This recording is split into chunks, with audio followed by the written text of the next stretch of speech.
बुलेटिनमध्ये आपल्या सगळ्यांचं स्वागत। नमस्कार, मी प्रज्ञा पौळे। आपण पाहत आहे एबीपी माझा। बुलेटिनची सुरुवात एका महत्त्वाच्या बातमीने। वसई विरार परिसरामध्ये काल झालेल्या दुर्दैवी घटनेने संपूर्ण परिसर हादरलाय। मुंबई अहमदाबाद राष्ट्रीय महामार्गावर सकाळपासून सुरू असलेल्या प्रचंड वाहतूक कोंडीमुळे तब्बल 5 तास रुग्णवाहिका अडकल्याने 2 वर्षाच्या चिमुरड्याचा जीव वाचवता आला नाही। पेल्हार हद्दीत राहणारा रियान शेख याचं वय 2 वर्ष होतं। गुरुवारी दुपारी 4थ्या मजल्यावरून खाली पडला। या अपघातात त्याच्या पोटाला गंभीर दुखापत झाली। कुटुंबियांनी तातडीने त्याला जवळच्या गॅलेक्सी रुग्णालयात दाखल केलं। प्राथमिक उपचारानंतर मोठ्या रुग्णालयात हलवण्याचा सल्ला डॉक्टरांनी दिला होता।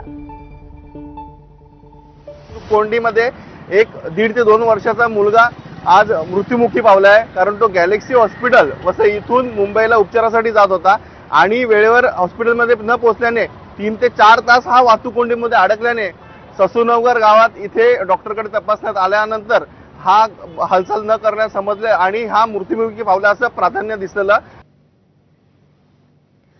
आणि स्थानिक आमदार स्नेहा दुबे सध्या आपल्या सोबत आहेत। स्नेहाताई नमस्कार। या ट्रॅफिक मुळे झालेला हा दुसरा बळी आहे।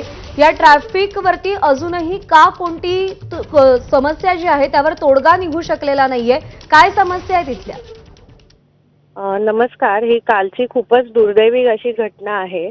इतके दिवस गेल्या महिनाभरापासून रस्ते खराब आहेत म्हणून ट्रॅफिक होत होती, परंतु आता परवा रात्रीपासून ठाण्याचे जे सीपी सर आहेत त्यांनी एक अधिसूचना जारी केली की सकाळी 6 ते रात्री 12 वाजेपर्यंत जे हेवी व्हेइकल्स आहेत त्यांना ठाणे शहरामध्ये त्यांनी बंदी केली। त्यामुळे आता जी 4 तासाची 3 तासाची ट्रॅफिक रस्त्यावर होत होती ती आता आणखीन वाढून जवळपास काल सकाळपासून जी ट्रॅफिक झालेली आहे अजूनही ट्रॅफिकची कोंडी वाहतूक कोंडी सुटू शकलेली नाहीये।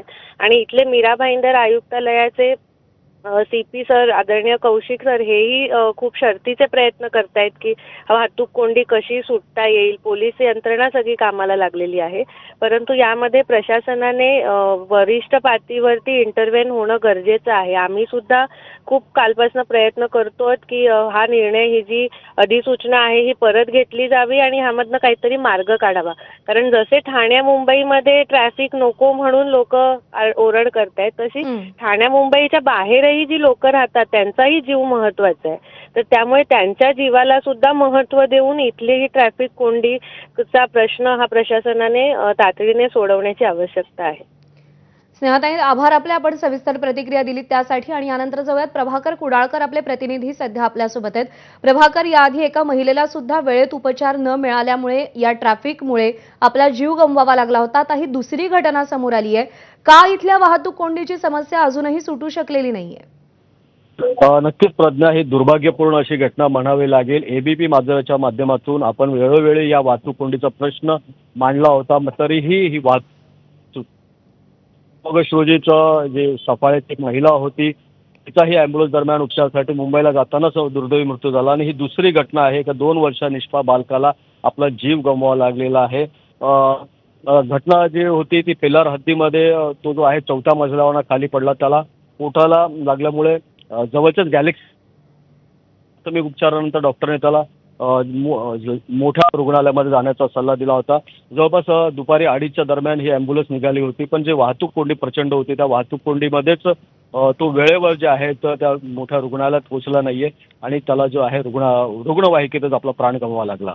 ठीक आहे, त्यामुळे वाहतूक कोंडीतून इथल्या लोकांची सुटका करणं हे तेवढंच गरजेचं आहे आणि त्यासोबतच एक अद्ययावत मोठं हॉस्पिटल सुद्धा या नजीकच्या परिसरात उभं करणं गरजेचं बनलेलं आहे। प्रभाकर, धन्यवाद दिलेल्या सविस्तर माहितीसाठी।